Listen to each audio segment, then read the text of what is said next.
Dans ma tribu des Hautes-Terres, de Papouasie-Nouvelle-Guinée, on dit que les arbres sont les enfants des nuages et du soleil.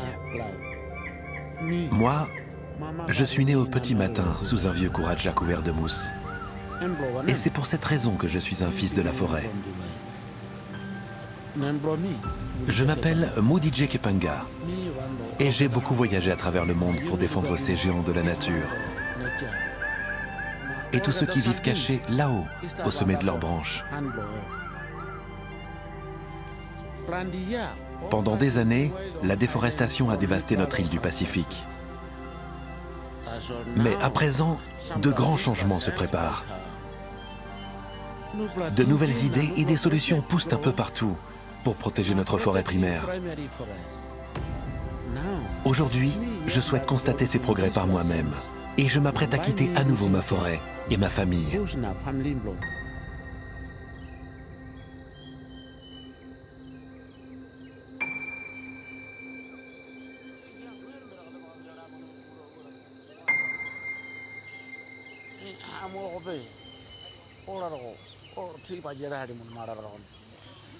Lorsque je passe derrière la montagne, je vais alerter le monde sur l'importance de préserver nos forêts.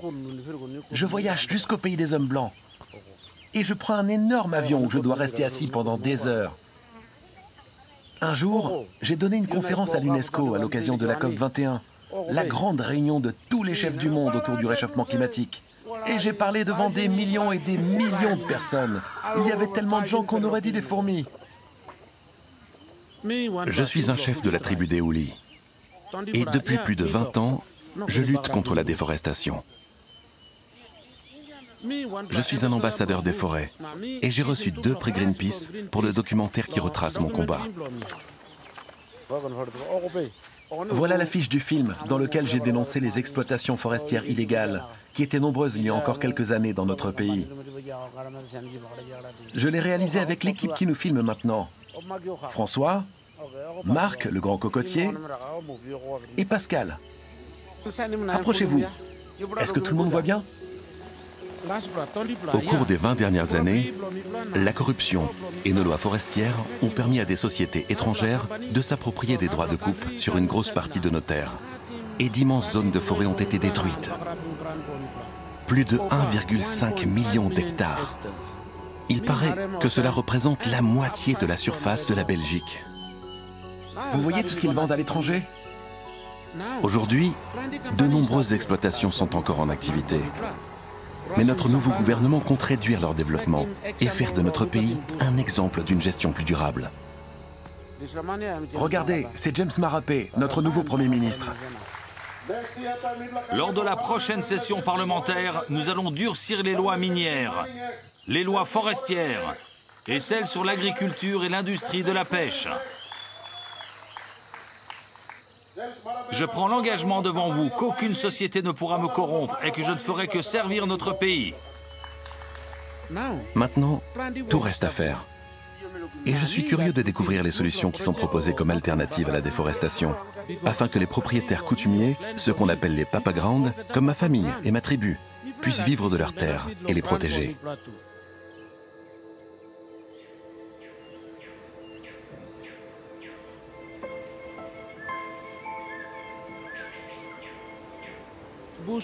Notre forêt est née lorsque le monde est né.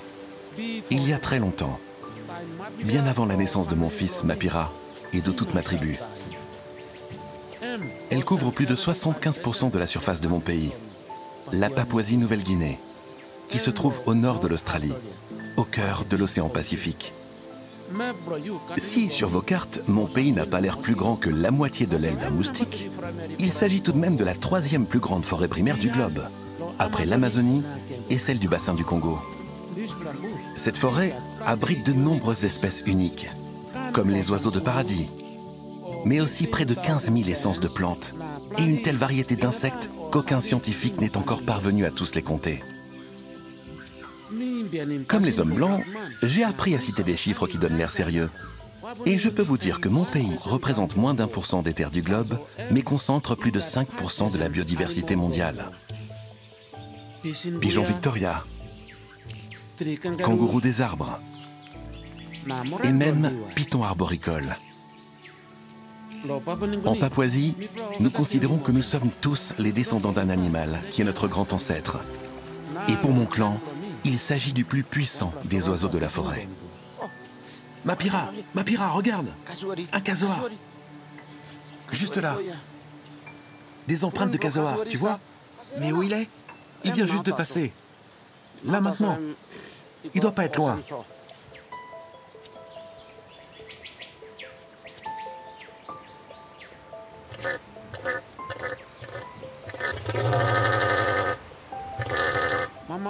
D'après notre constitution, cette forêt appartient aux Papa Ground, les propriétaires coutumiers qui, comme moi, vivent de façon traditionnelle sur leurs terres. Mais, en 1996, de nouvelles lois ont permis de contourner ces droits et favoriser la déforestation. Mon pays est alors devenu le plus grand exportateur de grumes de la planète, avec plus de 2,8 millions de mètres cubes vendus par an. Un commerce souvent illégal, mené sans aucun respect de nos lois et règles traditionnelles. Sur nos terres, aucune exploitation forestière ou étude scientifique ne peut être menée sans l'accord des propriétaires terriens. Nous, les Papa Ground. C'est pour cette raison qu'en tant que chef coutumier, j'ai accueilli Redley Opassa, venu solliciter l'autorisation de ma communauté pour le grand inventaire national mené par notre gouvernement à travers tout le pays. C'est une première étape pour préserver nos forêts, que certains ne comprennent pas toujours très bien. On les appelle les têtes de pierre, car ils pensent encore comme si nous étions à l'âge de pierre. Mais leur méfiance est bien normale, car on nous a tellement volé par le passé. Bonjour à tous. Je tiens à vous présenter ce scientifique. Il fait le tour de notre pays pour mener une grande étude. Voilà, je lui laisse la parole. Bonjour à tous. Merci au chef et à tous les leaders de la communauté d'être là. Notre forêt est un élément essentiel à la survie de notre planète. Et je travaille pour une grande campagne de recherche nommée l'Inventaire national des forêts de Papouasie-Nouvelle-Guinée. J'aimerais revenir dans quelques mois avec mon équipe pour mener une étude. Bien sûr, la décision est entre vos mains. Et aujourd'hui, je viens simplement vous demander l'autorisation de recenser vos arbres et tout ce qui se trouve sur vos terres. Tu peux me rappeler ton nom? Redley. Redley. Oui. Nous vivons au milieu de la forêt. Et toi, tu dis que tu viens faire un inventaire? Oui, un inventaire ou je ne sais quoi. Mais n'essaie pas de nous arnaquer, tu comprends? L'or, le gaz et toutes nos ressources naturelles. C'est ça que tu viens nous voler, hein? Ok, attendez. Ne vous fâchez pas. Cet homme est un scientifique qui vient simplement nous demander l'autorisation d'étudier notre forêt pour la protéger. Il ne vient pas voler nos terres ou voler ta femme. Il ne vient pas voler notre or non plus. Alors, on se calme. Ok, mais réponds-nous. Moi aussi, je veux dire quelque chose. Nous vivons dans la misère. Nous avons besoin d'argent pour payer l'école de nos enfants, d'hôpitaux, d'huile pour cuisiner, de savon. Nous sommes pauvres et nous vivons comme des primitifs ici. Alors voilà de quoi nous avons besoin, et pas d'autre chose. Ces études permettront justement au gouvernement de mettre en place des projets de développement, adaptés à chaque communauté, tout en évitant qu'elle ne détruise l'environnement. C'est pour vous aider que je suis là. Bon, moi, je pense qu'on peut l'autoriser à venir étudier nos terres, non? Allez, c'est d'accord. Ok, Mais ne nous déçois pas. comptez sur moi.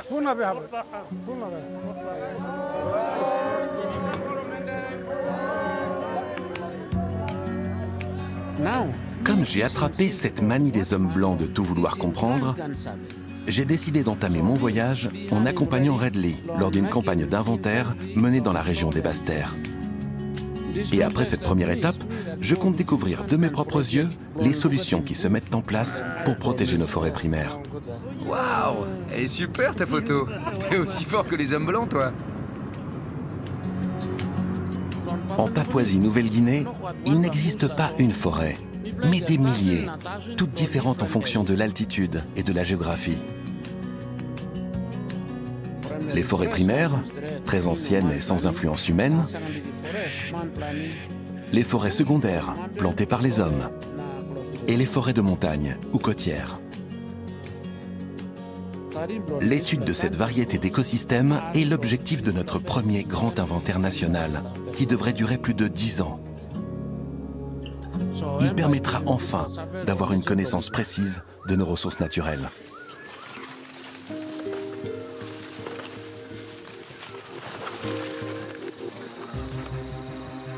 Pour cette mission, dans la région de Madang, Redley est le chef d'expédition de toute une équipe de scientifiques, botanistes, spécialistes des insectes et des oiseaux.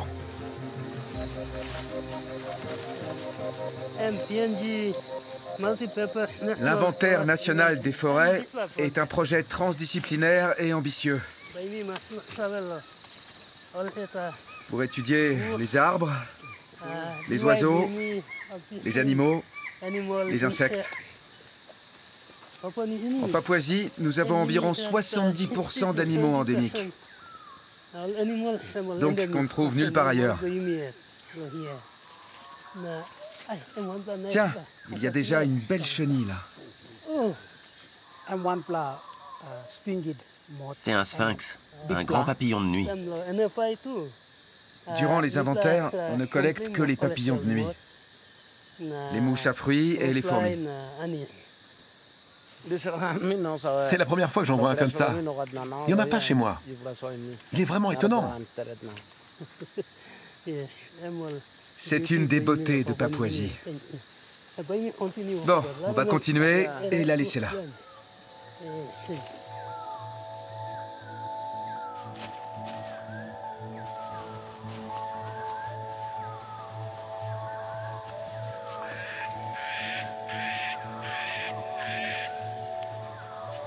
Regarde. Il y a un cacatoès. Un cacatoès blanc. Tu le vois, perché là-haut. Oui, dans les tribus des montagnes, on les chasse pour nos parures. C'est celui-là. Un cacatoès à huppe jaune. Comme les plumes que tu portes. Il y a plus de 800 espèces d'oiseaux en Papouasie. En Papouasie? Oui, il en reste beaucoup à découvrir. Wow. Si tu compares à l'Europe, là-bas, il n'y a que 500 espèces d'oiseaux.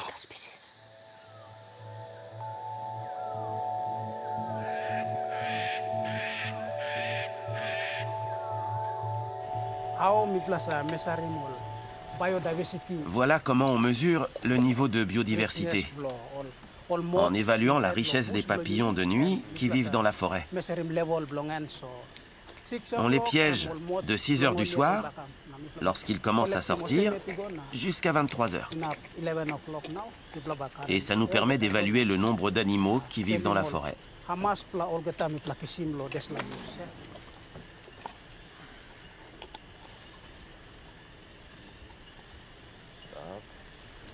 Et alors? T'en as attrapé combien? Plus que toi, des centaines. Est-ce que tu sais qu'il existe ici un papillon de nuit de cette taille? C'est le plus gros du monde. Parfois, certains sont attirés, mais pas aujourd'hui. Et ce papillon, il mord? Non, il ne mord pas. C'est un papillon de nuit. Je t'en montrerai un demain lorsqu'on sera de retour au labo. Ok, on verra ça demain. Pour l'instant, je continue à en attraper.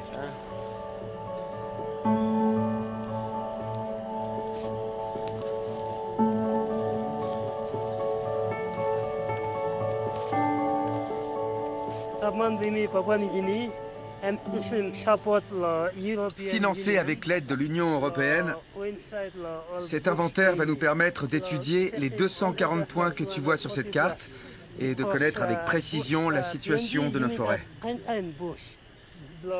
Parce qu'il y a toutes sortes de forêts en Papouasie.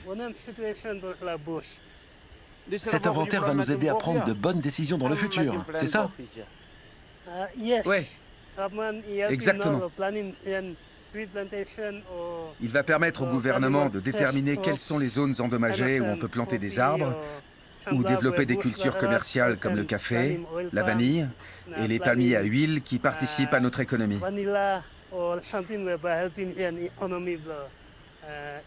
Mais, et c'est très important, cela va permettre aussi d'identifier les zones de forêt vierge les plus précieuses qu'il faut absolument préserver. Ah, j'ai rêvé qu'on prenne enfin soin de nos forêts. Et je vois que vous commencez à rendre ça vraiment concret. Cet inventaire est vraiment la première étape qui nous permettra de déterminer les solutions et les projets les mieux adaptés à chacune de nos régions. Au terme de chaque expédition, les insectes viennent enrichir les collections du Centre de recherche d'entomologie de Madang, dont John Oga a la charge. Ici, nous conservons plus de 5000 insectes dans notre collection. Et je vais t'en montrer quelques-uns.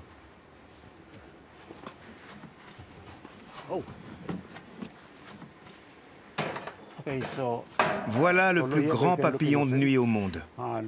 Et il vit en Papouasie. Certains continents comme l'Europe ne comptent que 380 espèces de papillons différentes. Alors qu'en Papouasie, nous en avons plus de 1000. Et beaucoup restent à découvrir. Si on découvre une nouvelle espèce, on pourrait lui donner ton nom. Mundius kepangus. Vous l'appelleriez Mudije Kepanga? Oui, oui, si ça te fait plaisir. Oh, d'accord. Pendant des générations, on dira « Oh, c'est un insecte Mudije Kepanga. Voilà ce que diront les gens plus tard, et mon nom me survivra. Merci. » Oui, viens, on va en regarder au microscope. Ok, on y va.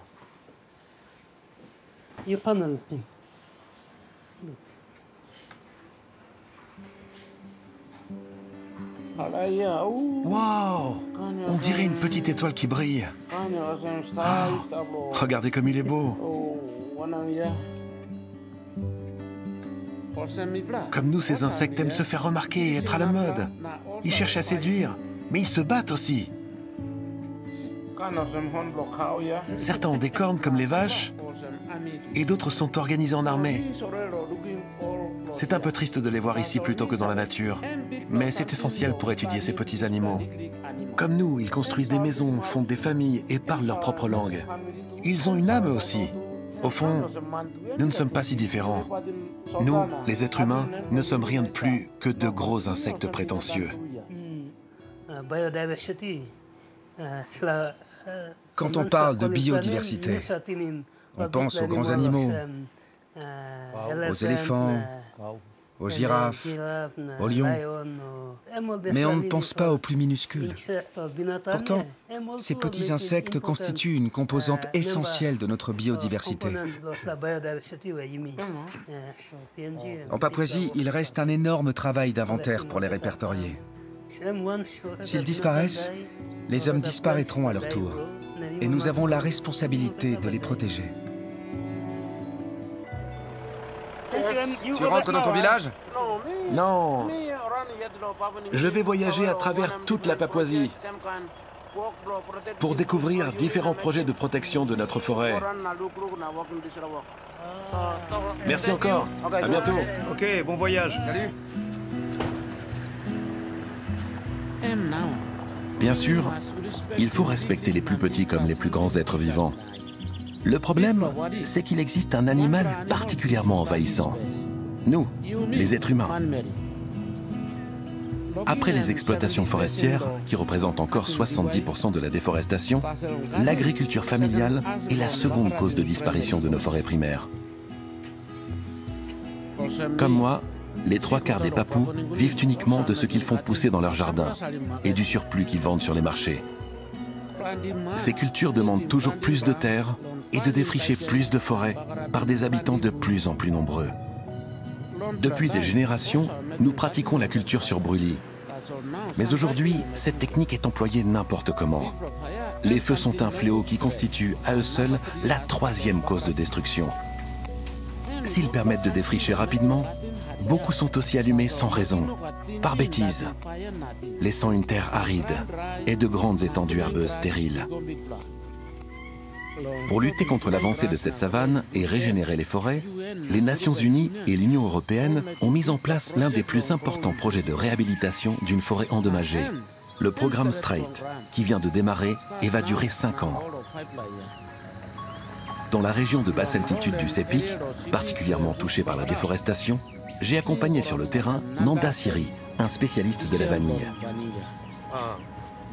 Tu sais, Mudijay, le programme Strait est le projet de développement le plus important du Pacifique Sud. Il est financé par l'Union européenne à hauteur de 100 millions d'euros. Notre champ d'action est limité aux régions côtières parce que la vanille, comme le cacao, ne pousse que dans les zones de basse altitude. À chaque fois que je fais des formations ici, ils me reçoivent en faisant un sing-sing.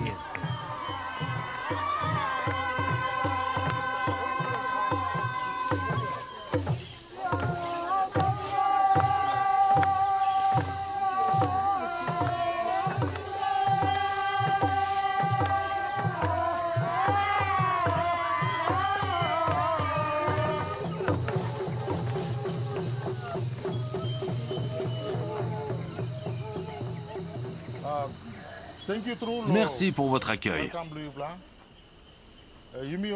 Vous connaissez tous les fondements du projet Strait pour lequel je suis ici.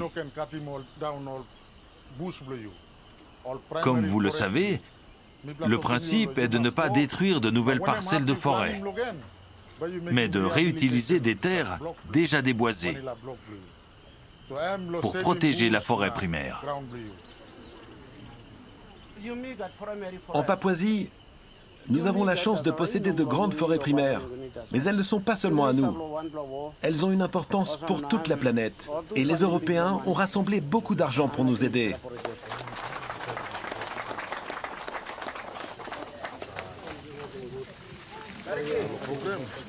Ce programme a un impact sur plus de 250 000 personnes à travers toute la région du Sepik. Et je vais te montrer sur une parcelle comment je les forme à la pollinisation de la vanille.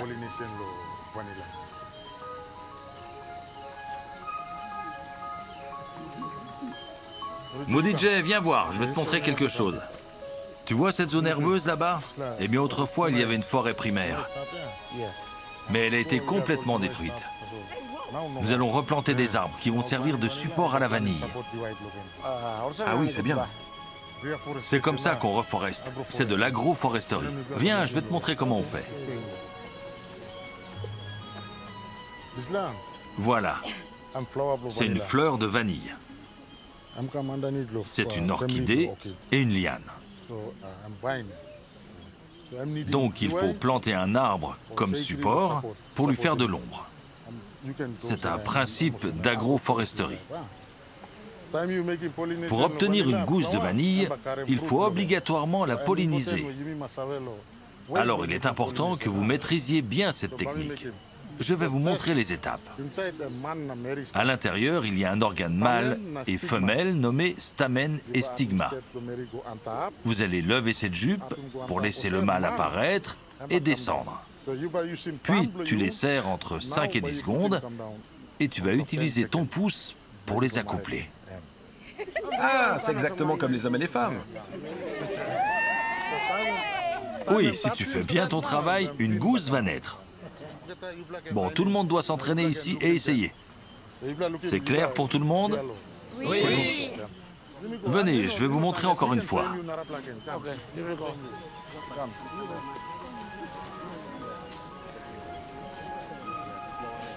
Il faut nettoyer tout ça. Et ça, laisse-le comme ça. Voilà.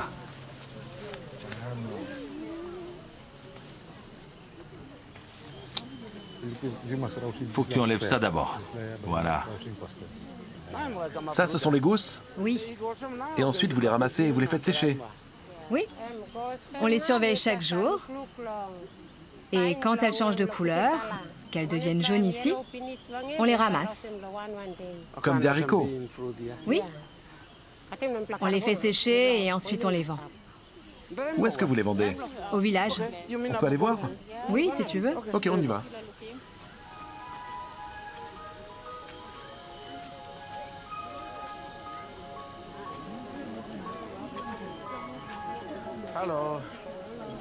Bonjour. Tu es une acheteuse? Ouais. Je t'ai amené de la vanille à vendre. Ah, elle est de bonne qualité. C'est bien. Et en une année, tu gagnes combien? Je gagne environ 11 000 kinas. Waouh! 11 000 kinas en une année, c'est beaucoup. Ouais, et ça me permet de faire manger ma famille. Ah, moi aussi j'ai attrapé la maladie de l'argent. Tu devrais venir t'installer ici, dans le Sepik. Mais est-ce que la vanille pousse aussi chez toi? Non, la vanille ne pousse pas dans les montagnes, seulement à basse altitude. Mais je vois que ce projet aide vraiment les gens les plus pauvres ici. Car si on ne les soutient pas, eh bien, ils vont vendre leurs terres, leurs arbres et la forêt primaire. Ce projet repose sur de multiples composantes. D'abord, la vanille permet aux gens de gagner de l'argent. Mais elle permet également de protéger la forêt primaire et de planter des arbres pour régénérer l'environnement.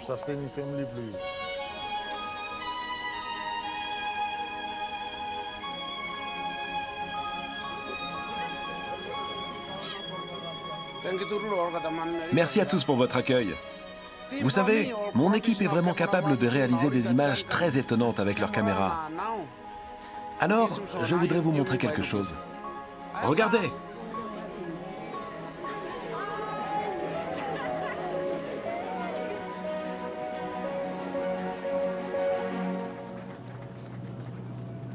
Ces nouvelles façons de cultiver, que vous nommez agroforesterie, semblent être une très bonne alternative aux grandes plantations, comme les palmiers à huile, les cocotiers, la canne à sucre et à l'élevage, qui se sont beaucoup développés au cours des dernières décennies.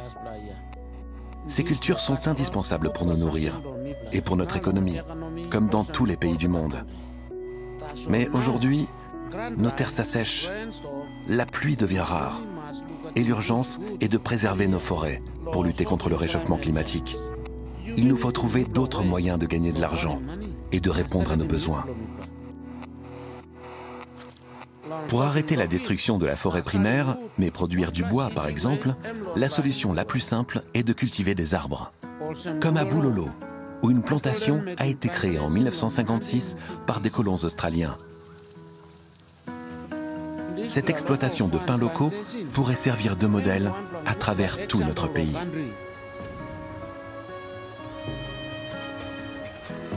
J'y ai retrouvé David Bogan, un représentant du gouvernement travaillant pour l'Office national des forêts. Ils vont préparer les tronçonneuses, mettre de l'essence, de l'huile et couper cette parcelle. Nous avons planté tous les arbres qui sont ici. Et les exploiter permet d'éviter de couper ceux de la forêt primaire. Cette plantation de 12 000 hectares est la plus importante de Papouasie.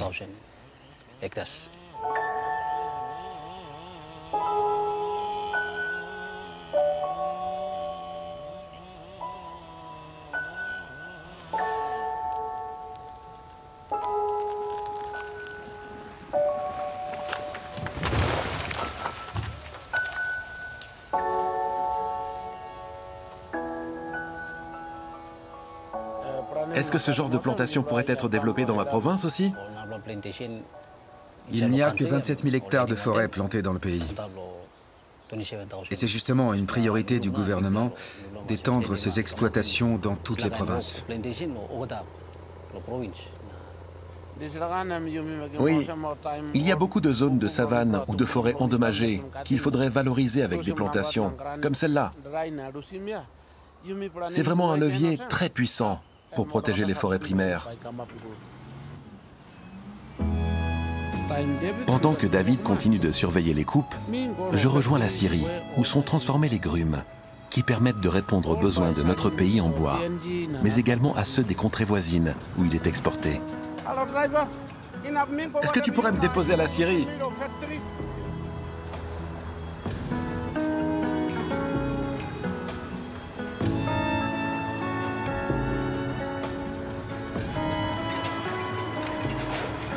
Voilà Moudidje. Laisse-moi te présenter Naku Bayou, le responsable qualité de PNG Forest Product. Si tu veux visiter la Syrie et découvrir comment on fabrique du contreplaqué, t'es le bienvenu. Oui, avec plaisir. Tu dois mettre ça dans les oreilles, Merci. pour limiter le bruit dans l'atelier. Ok, on y va. Combien de personnes travaillent ici? PNG Forest Product emploie plus de 1200 personnes. On est le plus gros employeur de la province. Vos employés viennent de tout le pays et profitent ainsi de l'exploitation du bois. Exactement.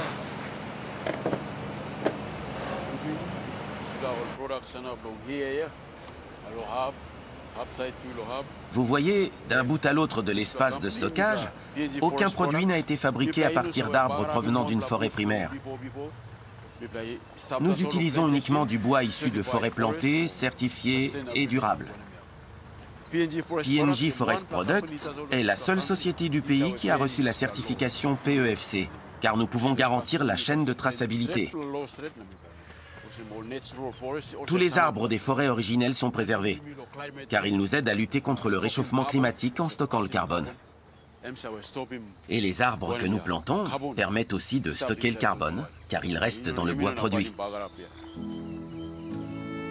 Aujourd'hui, l'exploitation du bois est en pleine évolution et il faudra du temps pour que les coupes de forêt primaires cessent. Mais les plantations comme celle de Boulolo me donnent vraiment de l'espoir. Tout comme les choix de certains Papa Ground qui ont déjà pris une décision radicale, la préservation totale de leurs terres. Dans la région de Madang, les habitants du village de Baitabag ont toujours protégé leurs forêts. Et elles leur apportent ainsi de l'argent lorsqu'ils accueillent des scientifiques du monde entier, comme Philippe et Niels, deux myrmécologues, enfin, deux spécialistes des fourmis, venus réaliser des prélèvements dans les arbres grâce à un drôle d'ascenseur. Mince, ma batterie est vide. Est-ce que je peux t'emprunter ta torche? Ouais, bien sûr. Merci. Ok.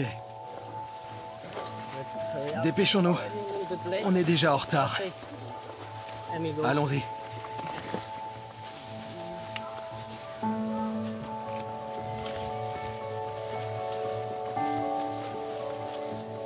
Bon les gars, dépêchez-vous. Je voudrais être là-bas avant le lever du soleil.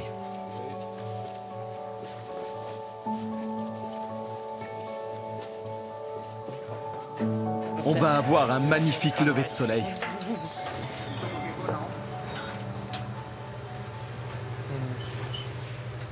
S'il vous plaît. Est-ce qu'on pourrait s'arrêter que je redescende? T'as le vertige? Oui, je veux pas monter plus. Ok, pas de problème. S'il vous plaît, arrêtez. S'il vous plaît. Stop, s'il vous plaît. Ne t'inquiète pas, Moudidje. Tu peux nous attendre en bas pendant qu'on va faire notre collecte. Y a pas de problème.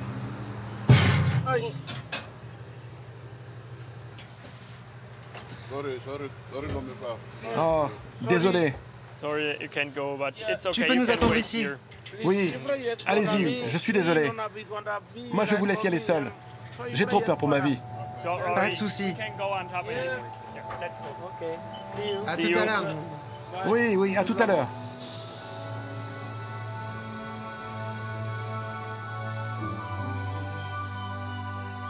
Avec ses 45 mètres de haut et une flèche de 50 mètres de long, cette grue de canopée permet d'étudier un volume équivalent à un immeuble de 20 étages.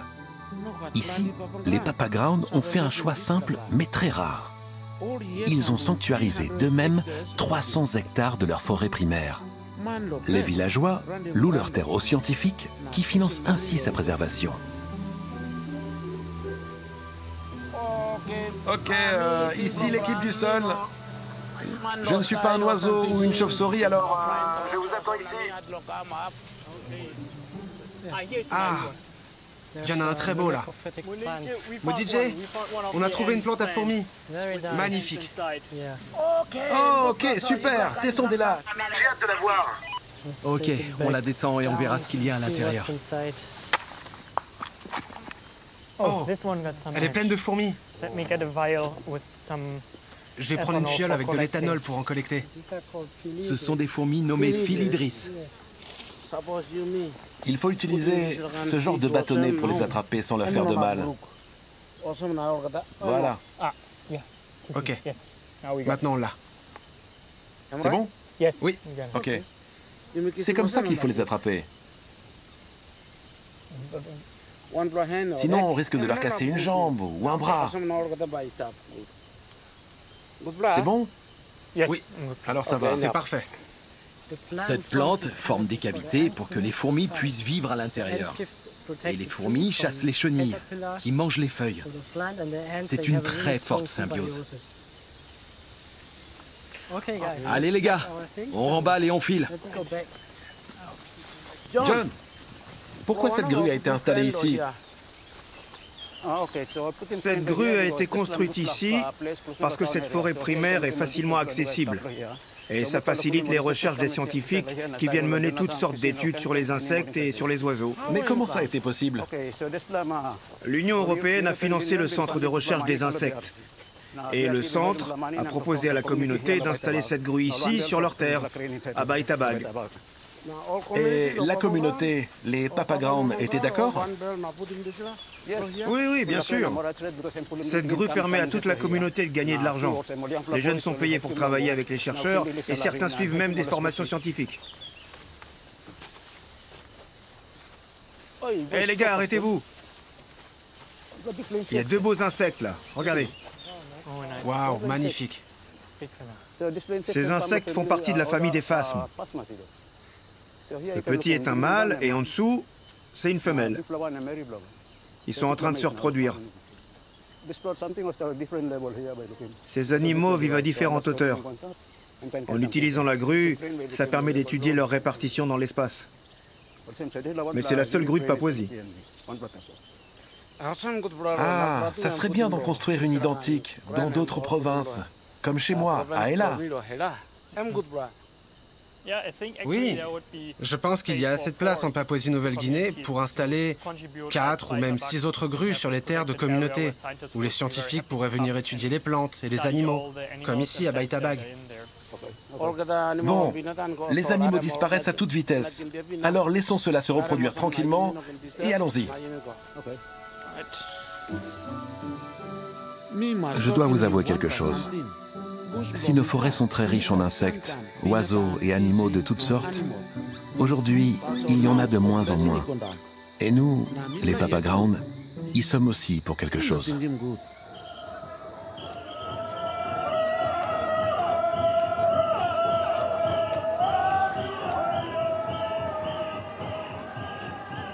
Au festival de Goroka, organisé chaque 16 septembre pour fêter notre indépendance, Suzanne, Cambi et Marquis de la Société de protection de la faune sauvage viennent sensibiliser les groupes de Sing Sing.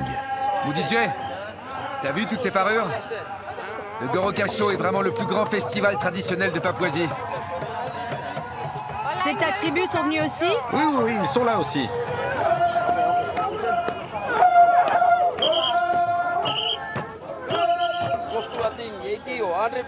Il doit y avoir près de 80 groupes venus de tout le pays et plus de 2000 danseurs parés. Pour nous, c'est l'occasion idéale de mener notre étude sur les parures. Pour savoir combien de plumes possède chaque danseur, combien ils en ont sur la tête et combien d'années ils les conservent.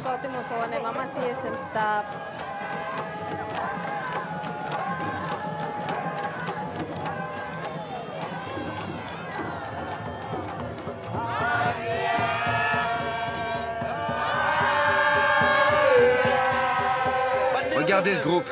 J'ai l'impression que chacun d'eux porte des plumes de perroquet et d'oiseaux de paradis. De casoar aussi. On peut compter 5 ou 6 espèces. Oui, et jusqu'à 8 espèces différentes. Là, ils portent des plumes de paradisier de Stéphanie. Et de paradisier de petite émeraude aussi.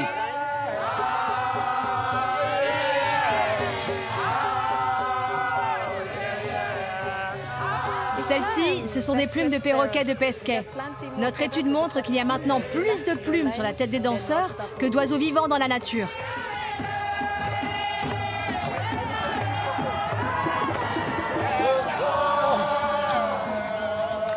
Hé! Regardez ces plumes d'oiseaux de paradis. Toutes ces plumes, si on n'en prend pas bien soin, s'abîment très vite. Et une autre étude que nous avons menée montre que les danseurs ne les gardent pas plus de 3 à 7 ans. C'est vraiment très court. Nous espérons qu'avec le kit de protection des parures que nous distribuons, ils pourront les conserver au moins une vingtaine d'années et qu'ils ne retourneront pas dans la forêt tuer d'autres oiseaux.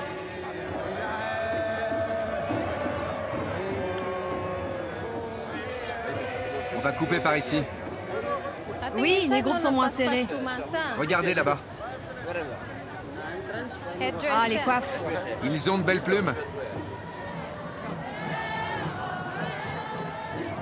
Bonjour. On peut discuter un peu avec vous? Oui, pas de problème. Nous aimerions vous donner quelque chose pour protéger vos parures. Je vais vous expliquer comment ça marche. Ce kit est composé de papier, de plastique et de boules de naphtaline pour faire fuir les insectes, les blattes et les fourmis. Il faut simplement que vous mettiez ces boules dans la boîte avec vos parures enveloppées dans le papier et le plastique. Mais attention, ne les laissez pas traîner parce que les enfants risqueraient de croire que ce sont des bonbons. Bon, je vous en donne. Oui, donne-en un chacun. Nous, on vient de Montagun, et là-bas, on chasse beaucoup. On traque les animaux dans la forêt, on met le feu pour les effrayer, et on va finir par tous les faire disparaître. Mais maintenant que vous avez pris le temps de nous expliquer tout ça, on va retourner dans notre village et faire plus attention. Nos parures forment l'identité de la Papouasie-Nouvelle-Guinée et de toutes nos tribus. En protégeant les animaux, nous sauvons aussi notre propre culture. Et vous verrez que ces kits de protection sont vraiment très efficaces.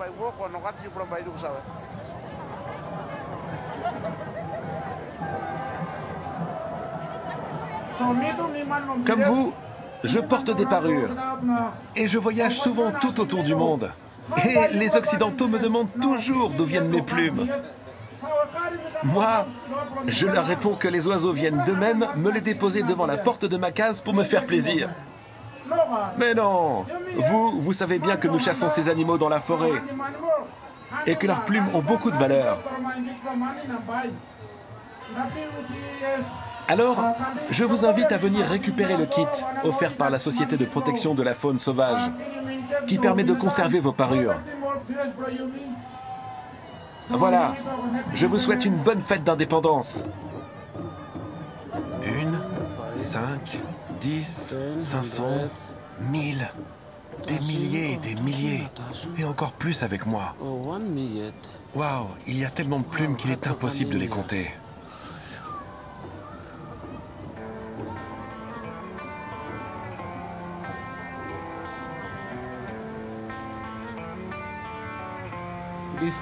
Avant de rentrer dans mon village, j'ai fait étape à Port Moresby, notre capitale économique et politique. C'est ici qu'a été rédigée notre constitution. La seule au monde à reconnaître les arbres, les plantes et les animaux comme un patrimoine à protéger et représenter sur toutes nos pièces de monnaie. Vous trouverez probablement que j'ai beaucoup parlé d'argent dans ce film. Mais la clé pour protéger notre environnement est de nourrir les papagrounds et de leur permettre de vivre sur leurs terres sans les détruire. Ce sont les revenus des projets alternatifs qui peuvent sauver notre forêt, à condition d'une véritable volonté politique. C'est pour cette raison que je me suis rendu au Parlement pour rencontrer Gary Joufa, notre plus ardent défenseur de l'environnement. Responsable des réformes du nouveau gouvernement, il est réputé pour son franc-parler et connaît mieux que personne les secrets de la gestion des forêts. Ce gouvernement, sous la direction du Premier ministre, fait un véritable effort pour avoir une approche plus durable de l'exploitation de nos ressources naturelles. Mais certains ayant de gros intérêts sont très hostiles à cette idée. Ils veulent tout couper, tout exporter et sont très peu concernés par le futur. Ce sont des organisations criminelles. Certains les appellent investisseurs, exploitants forestiers ou je ne sais quoi. Mais je dirais que la plupart d'entre eux sont des mafieux dans leur façon d'opérer. Ils infiltrent le secteur public. Et les bureaux gouvernementaux qu'ils ont corrompus ne font pas respecter les lois. Mais je sais que le Premier ministre est vraiment déterminé à faire cesser cette situation. Nous sommes au début du voyage en réalité et je suis très optimiste à présent. C'est la première fois que tu viens au Parlement? Oui, c'est la première fois. Je vis dans un village, moi. Pour moi, ces symboles ici reflètent tout ce que nous devons protéger. Nos différentes tribus, nos clans et nos cultures. Toutes les formes de notre environnement naturel. Les océans, les rivières, les basses terres comme les hautes terres, les savanes et les forêts. La responsabilité de ceux qui entrent dans ce bâtiment, c'est de ne pas les abandonner à la porte du Parlement.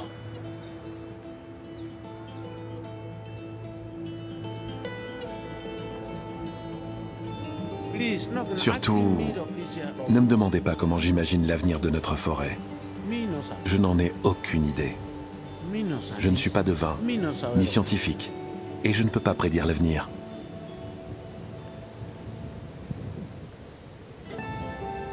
Mais je peux vous dire qu'il existe bien des moyens de la protéger, et que nous pouvons tous faire quelque chose, d'un côté ou de l'autre du monde. Bonsoir à tous, les jeunes comme les anciens. Comme vous le savez, il est essentiel de protéger nos forêts primaires. Sinon, la situation mondiale climatique va encore se dégrader. Aujourd'hui, de nombreuses personnes très importantes, des politiciens et des membres du gouvernement, ont pris conscience de ce problème. Notre Premier ministre est même allé au siège des Nations Unies, à New York.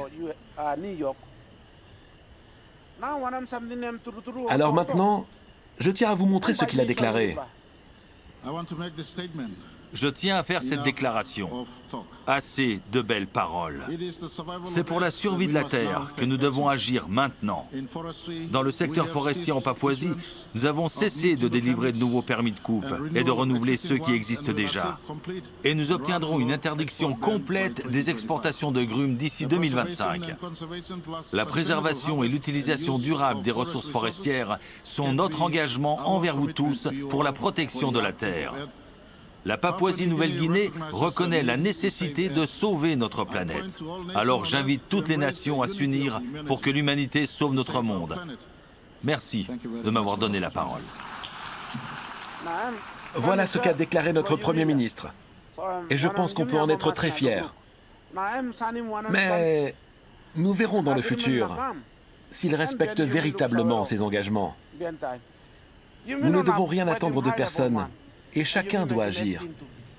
Au cours de mon dernier voyage, j'ai découvert toutes sortes de projets pour préserver l'environnement. Et voilà ce qu'on pourrait reproduire ici. Nous pourrions planter des arbres sur nos terres, comme je l'ai vu à Boulolo, avec l'aide du département des forêts. Et nous pourrions aussi développer des cultures en agroforesterie, comme dans le Sepik, mais adaptées à notre territoire des montagnes. Nous vivons sur la même planète. Et cela nous concerne tous, les hommes, les femmes, les enfants, les cochons, les chiens. Nous devons tous prendre soin de notre planète, sinon nous allons tous disparaître.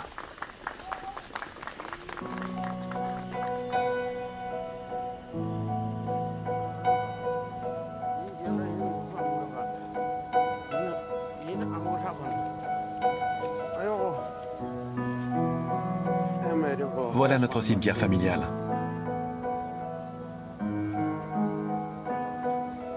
Ça, c'est la tombe de mon père. Là, c'est ma mère. Ici, c'est mon oncle. Derrière nous, tous mes frères et ceux de mon clan. Quand je mourrai, j'aimerais que vous m'enterriez ici, sur nos terres. Maintenant, j'ai de la barbe blanche et je mourrai bientôt. Alors, il est temps de vous dire tout ça. J'ai pris soin de la forêt toute ma vie et mon cœur est avec les arbres. Alors vous aussi, vous devez planter des arbres. Oh. Écoutez, vous entendez les oiseaux qui nous parlent? Vous entendez?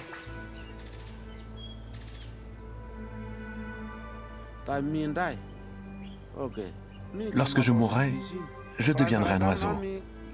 Et si je viens virevolter devant la porte de votre case, ce sera pour vous avertir d'un danger. Mais ne pleure pas, je ne suis pas encore mort. Maintenant, j'aimerais vous dire un dernier mot. Nous sommes tous les frères des arbres. Si les arbres disparaissent, les hommes vont disparaître à leur tour. Vous devez prendre soin de tous les êtres vivants, les plus grands comme les plus petits. Lorsque je serai un oiseau, je viendrai me poser sur ces branches pour contempler nos forêts primaires, car je resterai toujours un gardien de la forêt.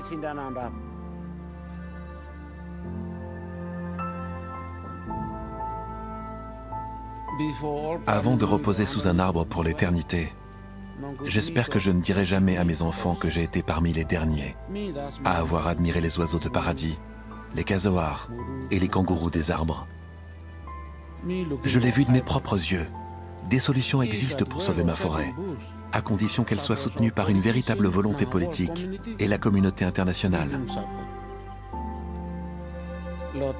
Dans ma tribu des hautes terres de Papouasie-Nouvelle-Guinée, on dit que les arbres sont les enfants des nuages et du soleil.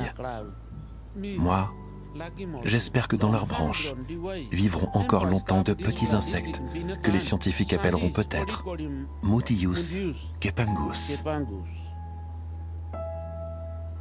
Lorsque vous plantez un arbre, mettez de la terre jusque-là, mais pas plus haut. Cette essence s'appelle Kuraja. Vous pourrez l'utiliser pour construire votre case dans 80 ans. Et vous pourrez en planter d'autres en rentrant de l'école.